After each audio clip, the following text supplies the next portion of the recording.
Today our topic is sixth editions.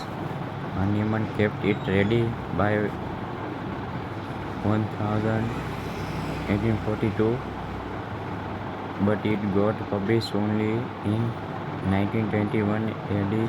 It contained 291 operations.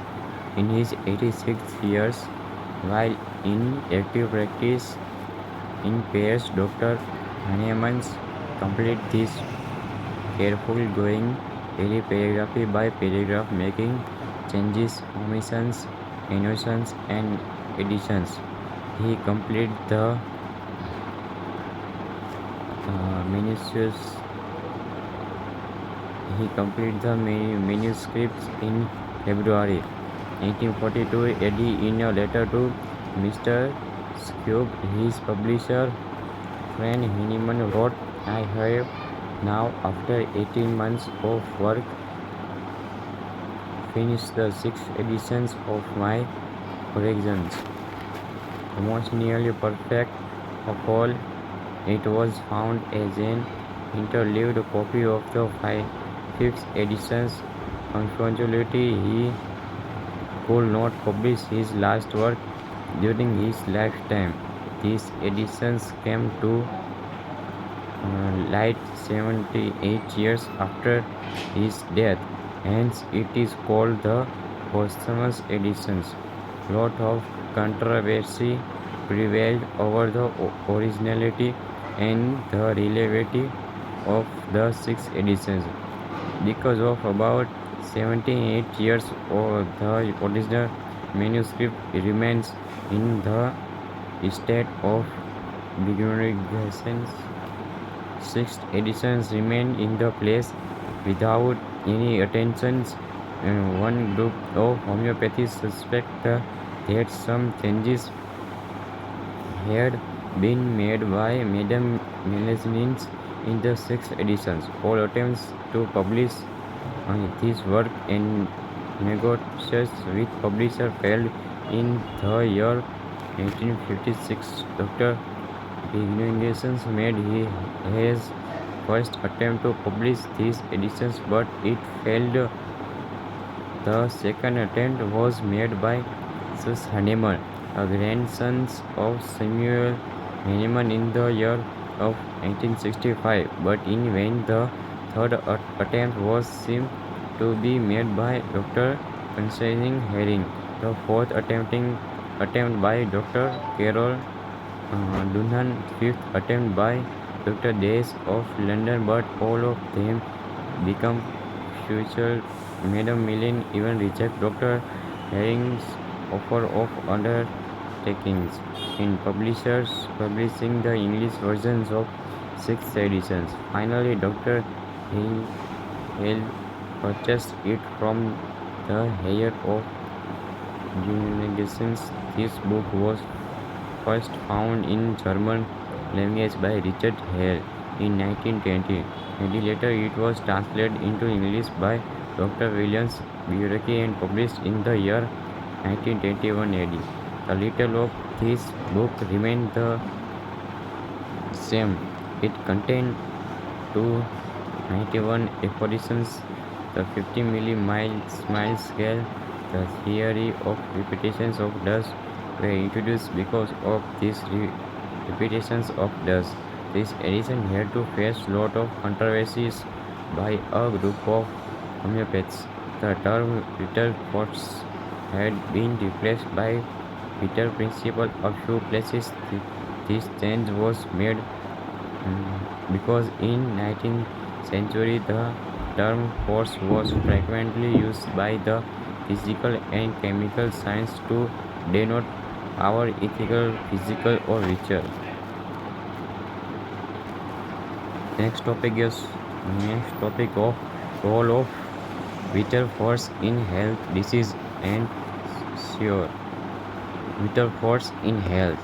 Health is called a state of ease and comfort where man has no complaints with the surrounding environment. He enjoys each and every moment of his life in health. Man can adjust to the slight slightest changes that are taking place in the surroundings. There are so many functions that are taking part in our body. The heart beats, the lungs breathes, the kidney filters blood, etc.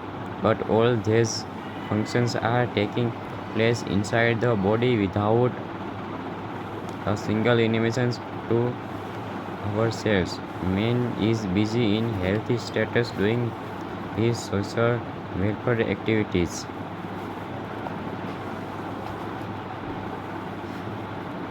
Vital force is responsible for, for his harmonious functioning of all the organs inside the body. Hence, the dynamic attractive force keeps all the planets in the solar system in perfect movement. In the same way, vital forces controls the elimination function of the organs of the body in healthy condition. Vital force rules over the material body during health. There is perfect cooperation between body and mind. Body is a territory of the vital force. It protects the body from any morbid force so that man can use his powers for the welfare of society.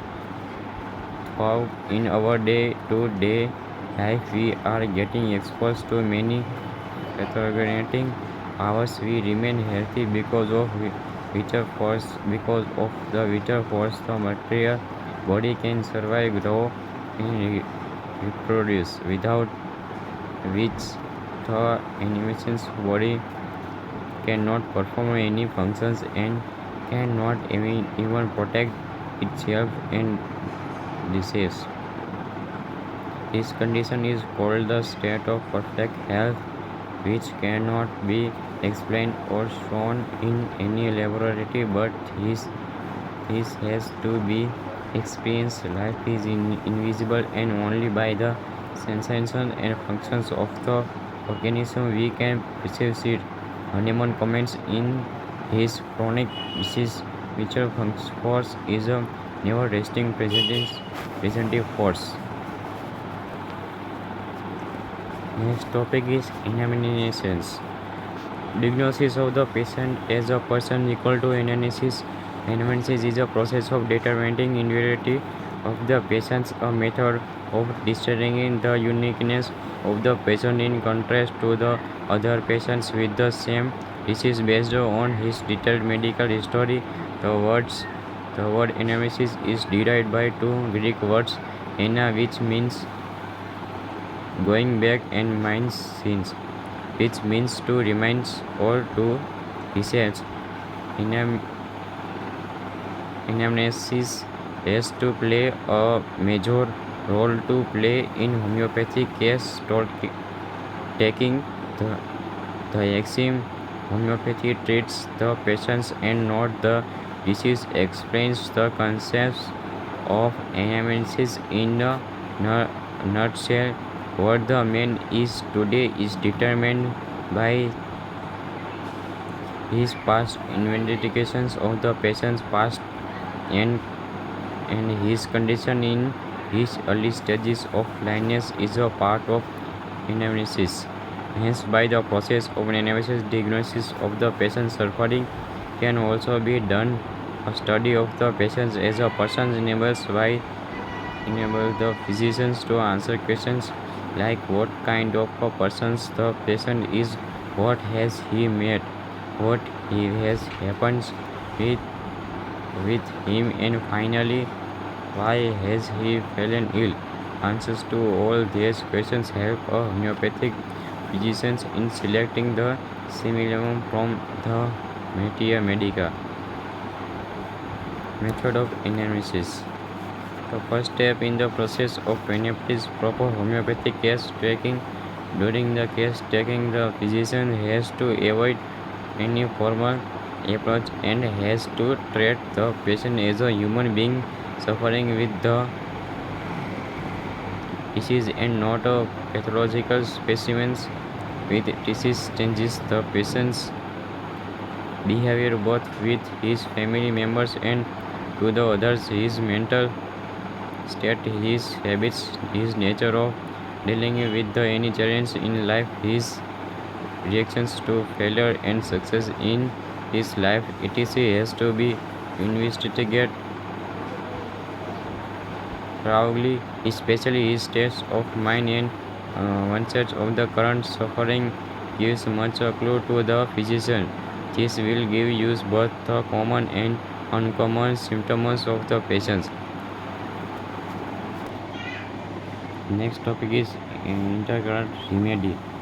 Integral remedies can be used as the second presence in some patients in chronic case period. Some patients' conditions refuses to progress. This condition can be termed as the blockage. This blockage could be because of missing a bad family history or history of vacations, etc. To remove this blockage, an intervention remedy can be used as second prescription. Selections of this intercurrent remedy can be done based on identifications of the blockage, the nature of the disease, constellations, diathesis or hereditary differences in the family, etc. Example, patient with a family history of tuberculosis can be given tuberculosis is an intercurrent remedy to remove the blockage of the lesions. Some cases do not improve because of the blockage produced by vaccinations and its bad effects. Such cases may improve with the uses of Thuja, Maladrium, etc. Historic of some materials reveals that his complaints have dated back from attack of smallpox,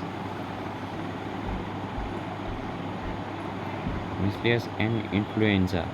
Her intelligent use of nosodes like beryllium, molybdenum, influenzium, etc. often removes the block and helps in the progress of the case. After all, homeopathic practice is an art through understanding of the disease, and he intended suffering with the disease is very necessary at each and every step of consultations. Always study your case, you meditate and you hesitate. No preparations can be made for any patient except after a careful and prolonged study of the case. Second, H.A. Roberts also has the similar view. No patients either first or second can be made without a careful thorough study of the case and sequence of symptoms. It only that can be admission another remedy intelligence and with confidence. Science Signs of improvements. Reparations of the dust and accessing presence of the case is possible only by the proper understanding of the patient and his disease during the treatment of some chronic cases. In spite proper selections of the homeopathic remedy suitable minute does to potency improvement does not common comments in such condition the physicians has to think that the cause that gives of the disease is still persisting or there is some concurrence in the mode of living of the patient or in the situation in which he is placed. It must be it must be removed in order to get a permanent cure. $252. Once the improvement starts in the patient, it shows by some indications there are no instructions by which we can access the improvement.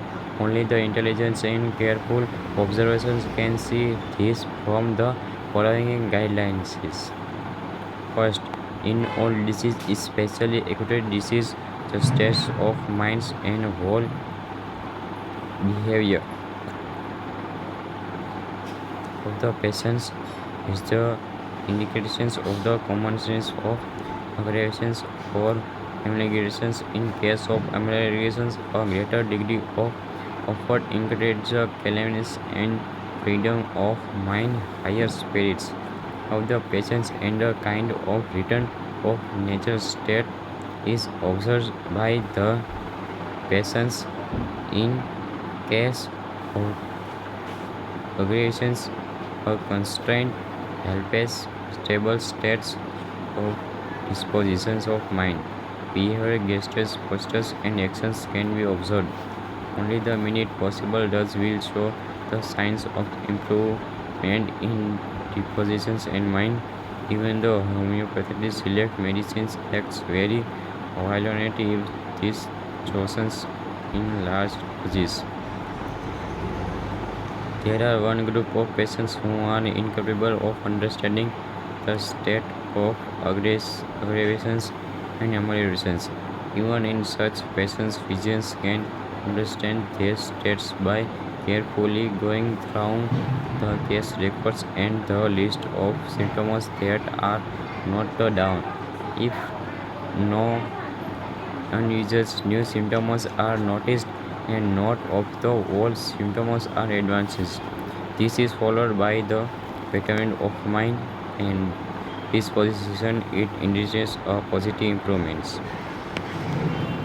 Fourth points on the contrary, if the patient mentions the appearance of new symptoms and troubling symptoms, the physician has to understand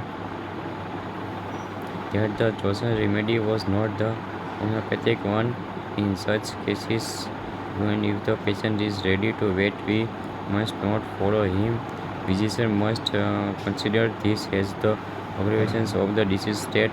Example, formations of lung abscess in the physical patient is not a sign of improvement nor a sign of homeopathic aggressions, but is a sign of the advancing disease conditions.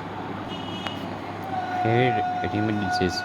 During the regular homeopathic practice, as a group of homeopathy may come to the considerations that some group of remedies are suitable to certain group of pathological conditions.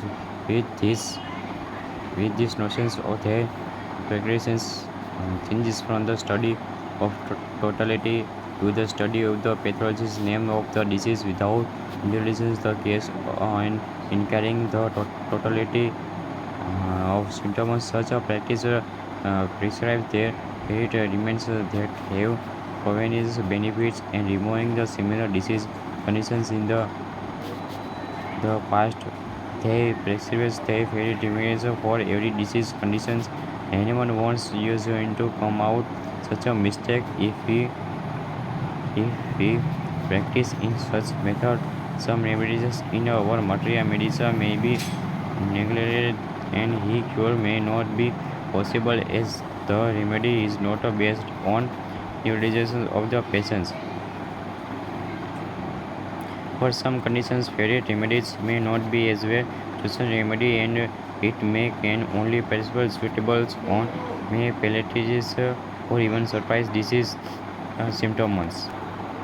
True homeopathy has to consider each and every case as the new as an unknown one.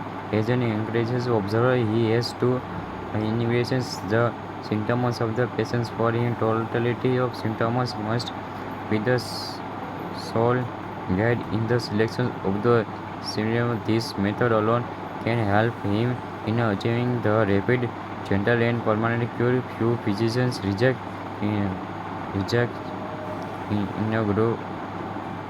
a group of remedies stating them to be bad or ineffective because they did not serve good results in certain cases of the past.